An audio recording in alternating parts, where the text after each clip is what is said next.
This is a new 3-part series about a project on the Blanco River. The challenge? Can we implement our water harvesting and capture methods and build a thriving food forest system on some of the steepest and rockiest terrain we've ever worked on? In episode 1, we went back to early March to when the project had just begun. Adam and Chris walked us around the site and showed us the beginnings of what became one of our favorite projects yet. In episode 2, Chris walked us through the over 300 trees that we had planted, and now in episode 3, we revisit the site after the recent flooding to see how things are going. This video is made possible by our patrons. Their support allows us to continue to share our educational resources, knowledge, and make these videos for you to enjoy. Check out the link below to learn how you can access exclusive content and support the work we do. All right, we are here on a client's property that is on a steep hillside right above the Blanco River. So we have a beautiful opportunity to prevent sediment from getting into that river when we have flooding events and when we have high rainfall events. And we also have the opportunity to model a method of capturing as much water as we can on this property through a few different methods. One of the methods that you can probably see in the background and that we'll cover in this video is through creating these berms and swales, and that is going to stop water from eroding soil and bringing it into those water bodies and actually encourage it to collect and percolate into the ground and then get filtered by the body of the earth and then emerge through seep springs and kind of more subtly and gently make its way into water bodies in the lowlands. So capturing water in the highlands is a huge opportunity. It's flood mitigation, it's also ecological restoration because there is a greater capacity for biological diversity when water is not just ripping away the seed bank, ripping away the soil structure that can take thousands of years to develop. Really, in short, we're slowing down water, we're improving the soil, which is also going to make it more sponge-like and be able to absorb more rainfall. We're doing ecological restoration, flood mitigation, and we're producing food all in one system. And I think that's the reason why that's the reason why we're doing this. So a little over 3 months ago, we brought the rock grinder in here. We ground down the swale area. We ground down what was to become the berm area. We flagged on contour, we straightened those lines, we got a nice clean line. We put 10 feet above it to construct our swale, and we moved all that material onto the berm. And so now we have this beautiful conservation terrace, just absolutely thriving.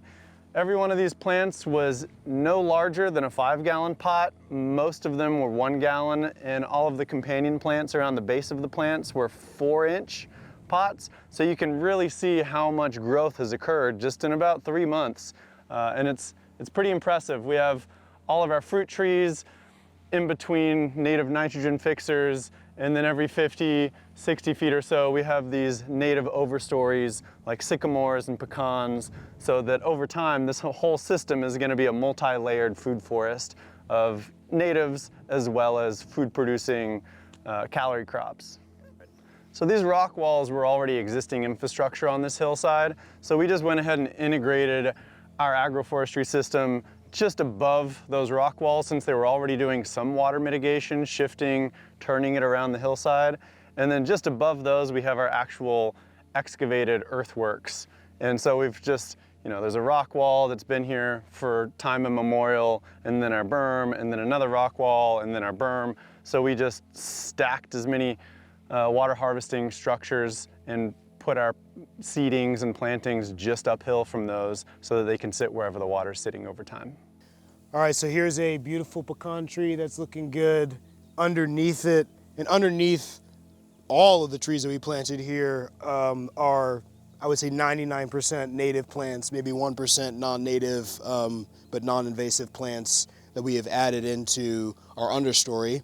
And they are providing benefits from being potentially medicinal, edible, supporting pollinators, just enhancing biodiversity. I mean, even just having different types of root structures is going to improve the soil over time. And Ryan and I are going to come in here soon and do a pretty aggressive prune of a lot of things. But there's a Salvia greggi down here, which we have found to do really well, and lots of pollinators, native bees and honeybees and other insects have been seen enjoying its nectar. There is a black escarpment cherry that's a native understory plant that is underneath this pecan, and it's looking okay. It's looking like it's got a little bit of stress from just being in the sun, but that is going to change in not too long. And we also have some mountain pea, and then we have some cilantro right here. Well, this is parsley. Parsley. All right, right here we have an Asian pear tree that is not looking so good, and I'm happy to say that that's an exception in this system. But it's an opportunity for us to learn more about this particular variety. You know, Ryan's the head of our maintenance department. We're gonna come in here and do plant sap analysis on anything that's not looking good. And this is one of the best ways to be able to troubleshoot what a plant is needing to be supported and to be healthy. And plant sap analysis shows you, what is the plant actually uptaking from the ground? So we've put all these amendments in the soil, but is it actually accessing that? And if not, we can do foliar sprays, which is almost like an IV drip or something. You can think of it that way, to give that plant those nutrients in particular to improve its ability to photosynthesize and take care of itself. The fact that these are completely pale and yellow throughout the entire thing, to me suggests there's a micronutrient deficiency. It could be magnesium, it could be iron, it could be manganese, it could be nitrogen. Honestly, I'm not sure, but the plant sap analysis is going to help guide us in that. All right, so I'm delighted to see a volunteer that I wanted to include. This is a Mediterranean-inspired system, and purslane is a great ground cover for that. And we didn't seed it, we didn't plant it, but there is purslane growing right here. And for those who don't know, purslane is really high in omega fatty acids. I think it's delicious. It's a desirable weed in my opinion, and it's just popping up here, so that's cool. Mexican sycamore is one of our fodder trees in this agroforestry system, meaning we're going to be heavily pruning this tree. So when we come back on next week, we're going to take all these lower limbs off, probably up to here, and there's two purposes to that, or there's more than two, but two of the main purposes. One is we're actually stimulating more growth on the Mexican sycamore, and so that is going to have an effect on the soil microbiome. There's going to be more root exudates being released. There's going to be more food available to the microbes in the soil and as this plant grows and severs roots in the rhizosphere. And then we're also feeding the soil from above by basically putting down mulch, and it's making our mulch more like ramial chips. So ramial chips are like your traditional double grind mulch that you might get from the store. However, it has leaves in it, it has young growth tips in it. There's just much more diversity of wood types in it. So this fresh young growth has growth hormones in it that then work their way into the soil. And that's one benefit of pruned material as mulch. So this client is a perfect example of a great fit for us because they reached out to us, said, hey, I'm about to purchase this property. Can y'all take a look at it? We shifted around through all the different designers in Symbiosis. We all weighed in on risks, benefits, strengths, weaknesses, and we looked at aspect and slope and water availability, and then we just passed it right back to the client of, hey, there's no reason why we don't see to buy this, and it's a south-facing aspect. We have a lot of opportunity with these steep hillsides that aren't currently being utilized, so let's go ahead and greenlight this. If you feel financially able to, go for it, and we'll be there for you as soon as the property's purchased in your name. And then as soon as it was, we were able to come out here and just start working immediately. And they wanted to go ahead and get this system established as soon as possible to manage any potential floods for the house at the bottom of the hill, and to get the tree system established as soon as possible so that we could get them growing, so that anything they do once they've moved and everything is already established and the system is going. And so here we are 3 months later and the system is going. So these are living dynamic systems. So we had our best design, we built as much as we could, which made the most sense to us. And now, in about a month, we're going to come back for a phase 2, and you can see there's a lot of water coming out of this spillway and moving down this hillside. And so the next phase is we're going to put one more strategic berm across this area below us to capture all this outflow and to shift everything away from the house one final time to capture it and move it into a small food forest orchard kind of on the far edge of the property. So we'll be zigzagging the water down the hill and then nudging it off to the far left and getting it to that final resting place before we're on a cliff that then finally drops into the Blanco River. So we're just constantly looking, observing, taking the feedback that the system is giving us and adjusting accordingly as we go. All right, so one thing that I want to highlight here is just the efficacy, and there's a bee right on this frog fruit right now, of planting a living ground cover. So we have mulch, but in addition to mulch, I think even better than mulch over time is to just have dense native ground covers like this frog fruit. We got mealy blue sage growing here. And there's also, again, this Colorado river hemp is sometimes called. I forgot the Latin name. I just learned this plant, to be completely honest with y'all. I have never seen this plant before in my entire life. So it is from what we've been told by Joey, typically a riparian plant. And it's interesting to see it just kind of volunteering here. We did not plant this, we didn't seed it. And that is some evidence that the structure of the soil, the quality of the soil, is going to determine what emerges from that. So in partnership with Native American Seed Company, we also created a custom seed mix of low-growing, nitrogen-fixing native plants that we planted on these berms to fill in the spaces in between where we put plant starts. So that would be this partridge pea here, which is a beautiful plant. I love this plant with the yellow flower. And then also there's Illinois bundle flower in here as well. There are bluebonnets somewhere in here, and we'll see if they show up, and if they don't, that might actually be great, because typically bluebonnets are a sign of a degraded soil condition. And there's also mountain pea, I believe, and some kind of, I'm missing one other ground cover, but the point is we planted these ground covers, and that's a good way to create more density, is have your plant starts in there, and you can fill in between the spaces with native seeds. And it's working good for us, and once they go to seed, we're gonna start pruning them back, and that's gonna be our living mulch moving forward in the future. Adam just pulled out some Johnson grass, and we were just looking at how much darker this soil is. I mean, this soil was like, this ground, it was like pure gray limestone before we amended it. Now, part of this is because there's biochar in here making it darker, but it's already looking way healthier. Just saw a little arthropod a second ago. But I wanted to talk about Johnson grass because, you know, it actually is pretty good forage for cattle and for animals, as long as you're feeding it to them when it's not been wilted. At that point, it has some toxic qualities to it if animals are eating too much of it.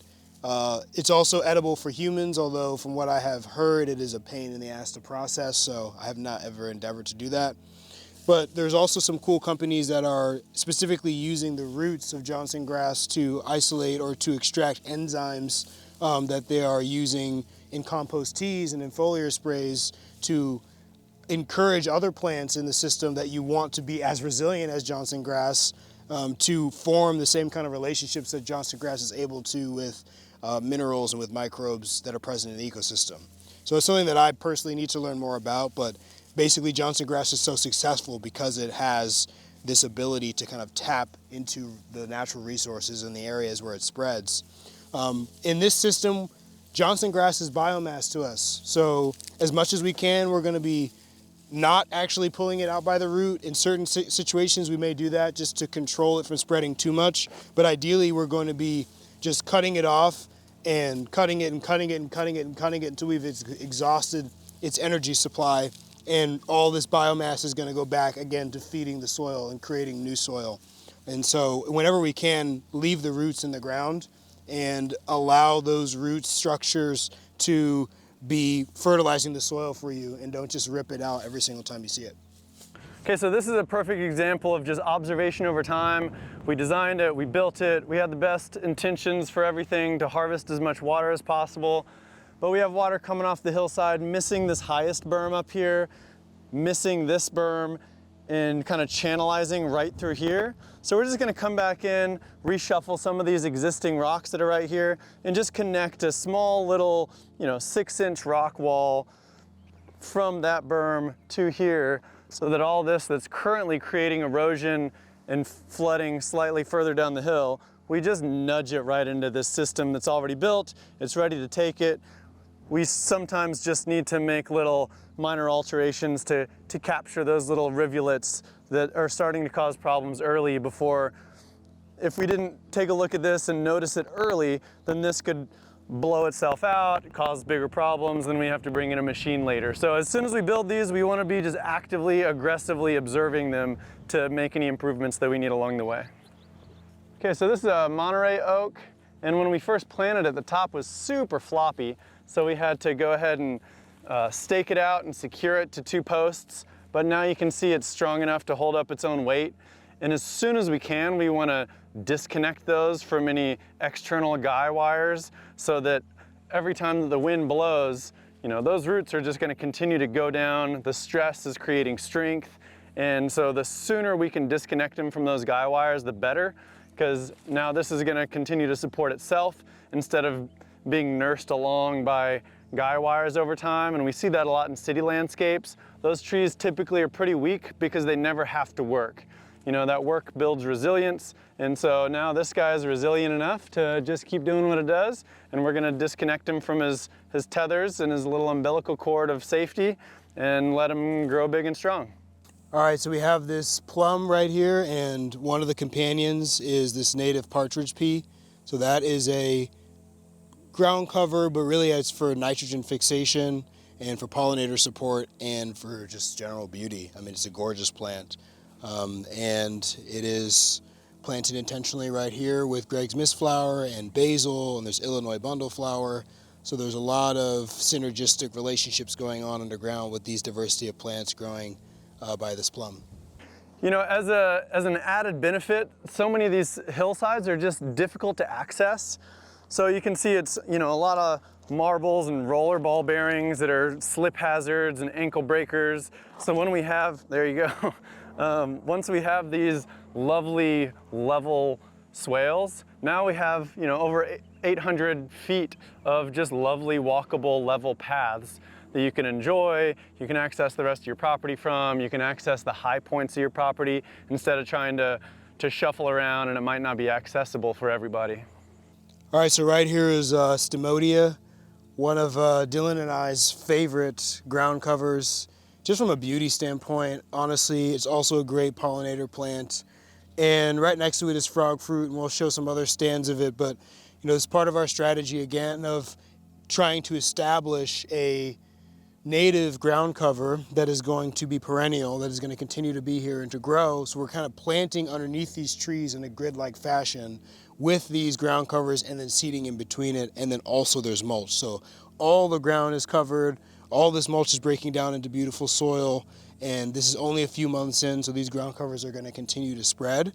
And I think part of the importance of that is also we don't need to use plastic tarps to, you know, hold back weeds from growing. We're kind of controlling for this open ecological niche by fulfilling it.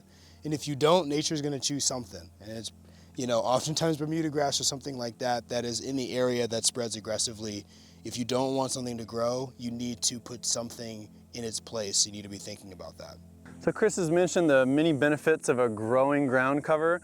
This is our frog fruit that you've seen a couple times. Right now we got bees all over it, pollinating these little beautiful flowers. And this was a 4-inch pot planted 3 months ago. And you can see, you know, it's about 10 feet in diameter at this point. There were probably 3 or 4 different frog fruits planted. But over time, this entire berm is just gonna be swathed in frog fruit to outcompete the Bermuda that's trying to sneak in over here. And it's just a wonderful plant and benefiting the pollinators, benefiting living ground cover that are injecting, you know, saps and sugars into the soils that are helping the trees and our ground covers more than just mulch that's slowly breaking down. All right, so the berms that we have built here, to me, you could describe them accurately as being in between a terrace and a traditional berm and swale. And the reason I say that is the slope of the berm is pretty much as gentle as possible. We try to make it imperceptible the way that it goes up, you know, about 6 inches above the spillway, which is where water is ultimately outlet in the system. We also oversize all our spillways so that hopefully these structures will last for potentially hundreds of years and can handle extreme, rainfall events and not get blown out, which we didn't get quite as much rain as they got in Kerrville in certain areas recently, but we did get several inches of rain here, and there's no damage to the berms whatsoever.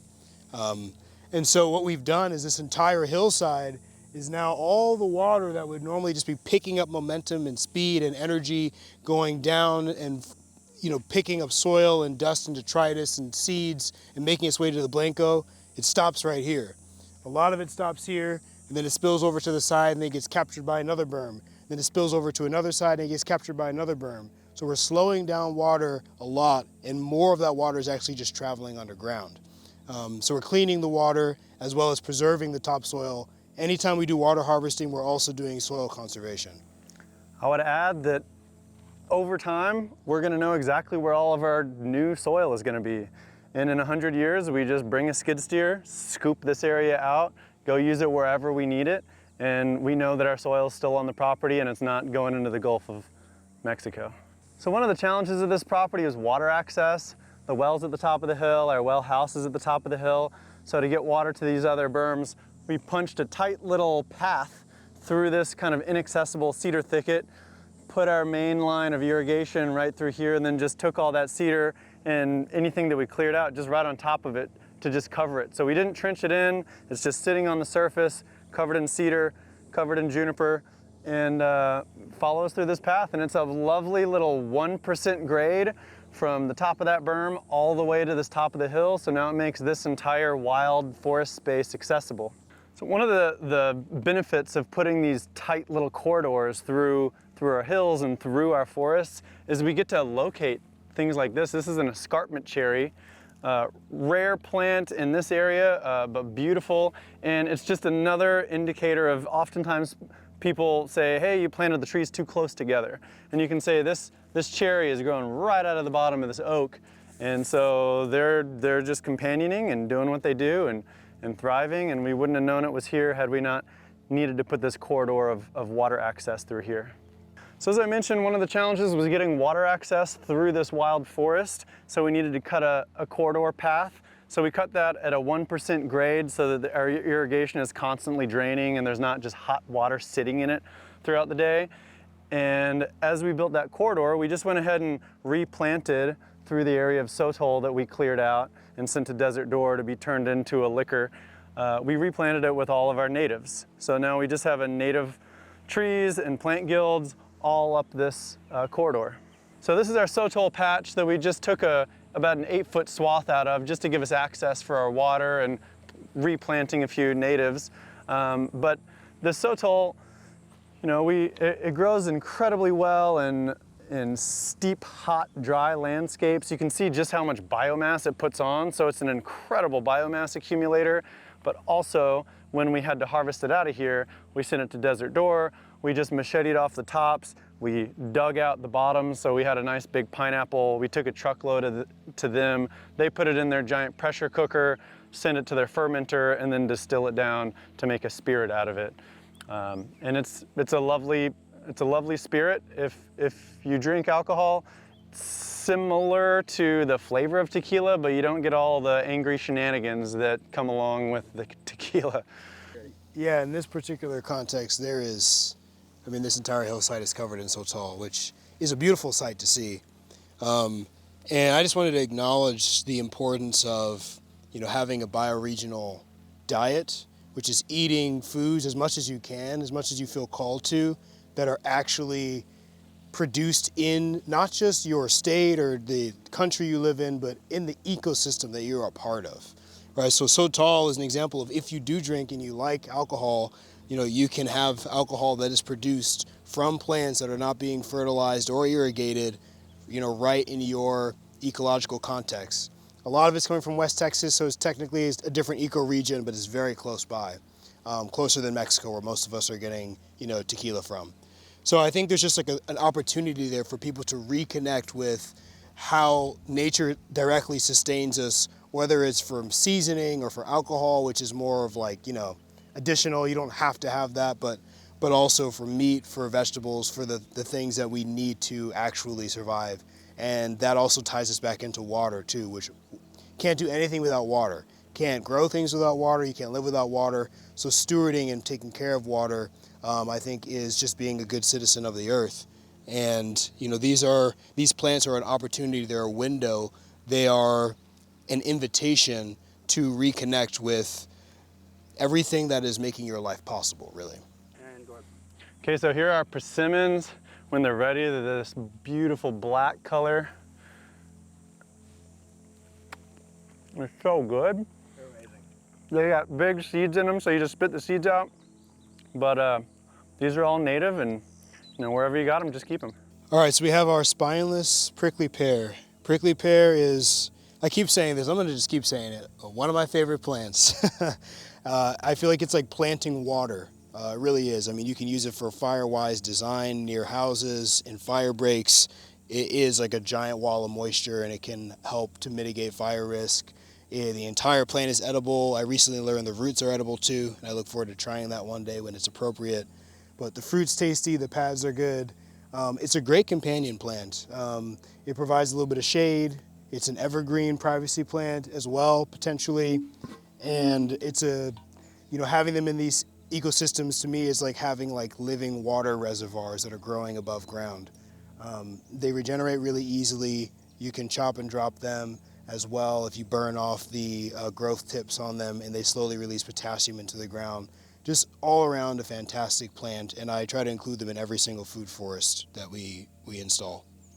One final fun method, if you have prickly pear around, is if you're planting any trees and you dig that hole for your tree, go ahead and take 3 or 4 pads of the prickly pear and throw them in the bottom of that hole before you amend it and plant it, because inside of those prickly pears, that mucilaginous core that holds water incredibly well. So there's a ton of different products out there that act kind of like a diaper lining that just become a gel and hold water, but that's in the prickly pear. So if you're gonna go ahead and plant anything in a high, dry climate anyways, just go ahead and throw a couple deep in the hole so that it can't come right back up and cause a problem for you if that's an issue.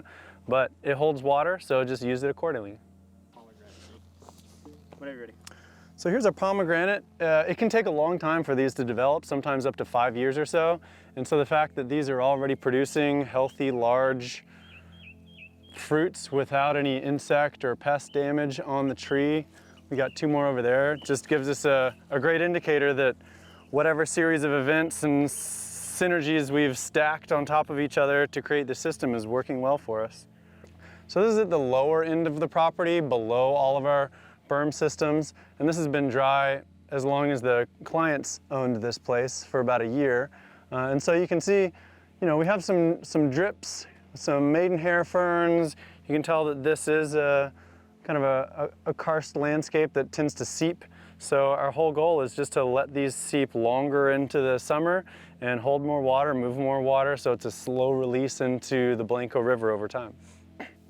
I'll add that sometimes this is referred to as the full water cycle.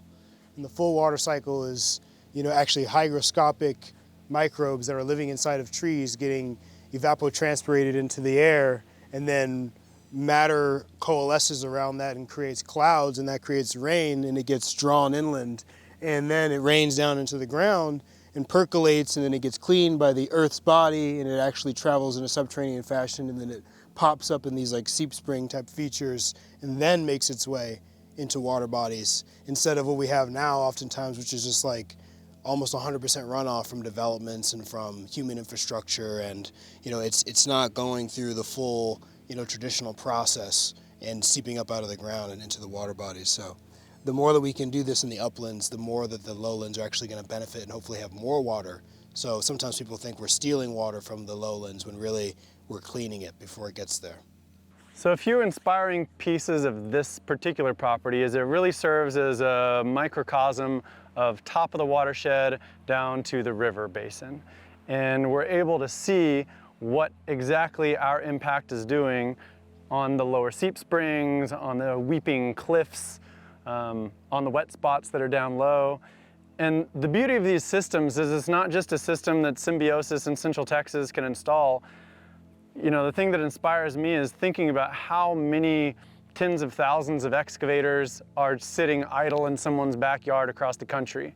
And any possible place on the planet that has steep topography, that has a tendency to flood within periods of long drought, these same systems will work. Harvest and hold it as high on the landscape as possible, and then you work from the top down. And you can do that over a series of 20 years, or in this case, a series of 2 months. And so as far as a potential solution to manage and mitigate so many of our problems, you know, holding water, growing food, increasing biodiversity, increasing pollinator habitat, infilling aquifers, encouraging people to do something positive with their time and their thoughts. It's a super positive, relatively simple solution that doesn't involve complex, expensive engineering. It's just hold the water as high on the property as possible, and then work down from there. The other inspiring thing that I see is all of the data that we see about arable soils and the amount of agricultural yields that we have left.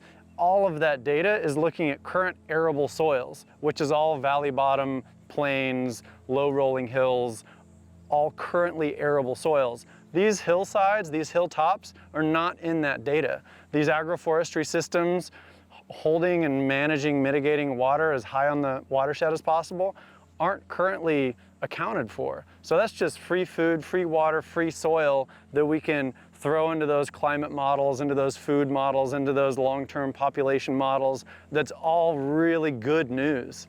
And to me, it just really encourages us to just start, to observe where you're at, to make a choice, to gather your local communities, your networks, your available tools, and just start doing something. You know, to really encompass everything that we're doing, one of my favorite poets, Gary Snyder, said, find your place on the planet, dig in, and take responsibility from there. And so wherever you are, surround yourself with a local inspired group of individuals. I guarantee someone within 10 people of you has a machine, has an excavator. We can share our videos about how we do it and what we do. And you know, this is gonna be all of us together, working together to manage these large watersheds. We can't do it alone, and so we're just happy to be here sharing a very cool project that we're inspired by.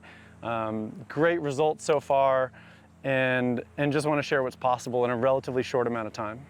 So I'm asking myself, you know, why are we doing this, and how is it impacting me to like look back on this system?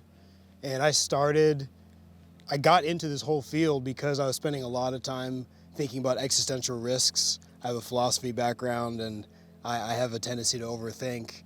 But there's actually a beautiful aspect of that allowed me to really understand, I feel like, the core drivers, a lot of the problems that we're seeing emerge as a consequence of modern civilization. And now I'm like fully steeped in the world of solutions and all the possible ways in which we can actually address some of the downsides of modernity. And this project is a great model of that. I mean, we are growing food on super rocky, degraded soil. This isn't like, you know, farmland of statewide importance or anything like that. This is like almost pure calcium. And there's food growing, we're restoring ecological biodiversity, we're actually managing water and keeping as much of it as we can on a thirsty landscape. And it's very simple techniques. I heard a VC guy talk about trying to move the moon closer to the earth to get more water into the deserts. Stuff like that is ridiculous when you realize like just one simple machine and reshaping the way that the water flows on a hillside can literally restart a spring. And at the same time, now you have a place where you can plant your, you know, natives that are going to be passively irrigated by that, and also, you know, reduce some of our over-reliance on this big global supply chain. I think having more small pockets of agrarian lifestyle is really important for, you know, being sensitive to the scarcity of some of our natural resources and capital, and to some of the losses that we have experienced, and to the trade-offs of these centralized food systems. I think having stronger, close-knit communities and people that actually care about their ecosystem, you know, that's what lights me up, honestly, and that's what gives me hope in the face of some very challenging issues that we are still in the midst of dealing with right now as a civilization. So yeah, it's a privilege to be a part of this process and to show that there are some accessible solutions for very wealthy people as well as people that don't have really any money at all. Just meditating on the beauty of nature is an act of resilience. So, I think my final thought with this type of work is directly to the decision makers and the policy makers, the mayors, the governors, the president of the United States, is look at the hilltops. We start at the very top of our watersheds. Every single one of these ridges is a general plateau. Just before that plateau gets steeper and the water speeds up, let's put in a conservation terrace. If we put in a conservation, let's remineralize it. If we remineralize it, let's plant it with tree roots so that those roots can dig down deep and send that water to the depths of our aquifers and recharge our entire country's water system from the top down. We've done the massive infrastructure, the big dams. We have lots of lakes across the country dwindling in resources. We all know those bad stories and sad stories. And the solution is almost too simple to think is worth doing. But it's thousands of people with lots of small machines working on the tops of our watersheds to do exactly what we've done here, relatively short amount of times, and just doing it. Hold the water high on the landscape, and the whole system heals itself. All right, hey, thanks guys. Appreciate you watching. I hope you enjoyed it. And if you want to learn more about what we do, how we do it, why we do it, you can hop over to our website. There's tons of good articles. You can join our newsletter. You can follow us on YouTube, Instagram, and TikTok. We'd love to see you there and answer your questions. Thanks again. Enjoy.